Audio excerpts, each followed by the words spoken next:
called ACT on purpose, actually, because it is a very active. It stands for acceptance and commitment therapy, but it's also very active therapy.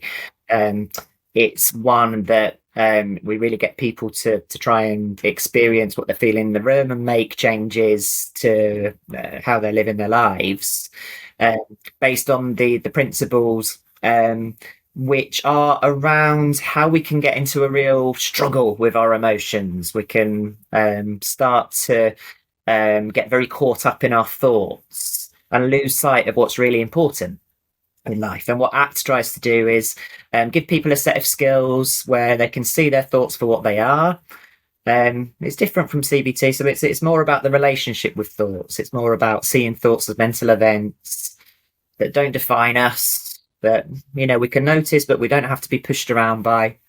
Making room for our feelings, which guide us, making space and having willingness to have difficult feelings, and actually listening to them.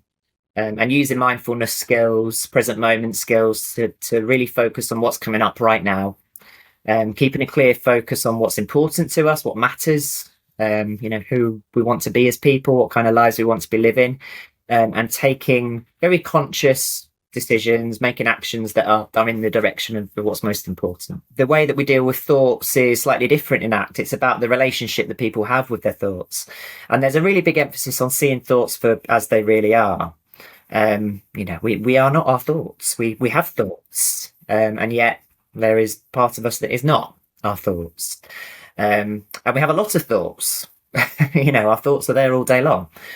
So actually being able to take a step back and to notice them and to recognize the impact that thoughts can have, but also to recognize that we don't have to be pushed around by these thoughts. We can take a step back, and we can decide to do what really matters to us, even if our thoughts are telling us something else.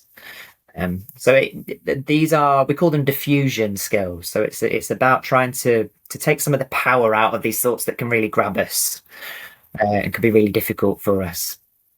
So that's part of it. And then there are things like acceptance exercises. So we use techniques which allow people to tolerate difficult feelings more, and actually to turn towards difficult feelings, to notice where they are in their bodies, and to almost have a bit of a conversation. Why is this feeling showing up right now? What is it trying to tell me? Trying to take some of the fear out of difficult feelings that we might feel.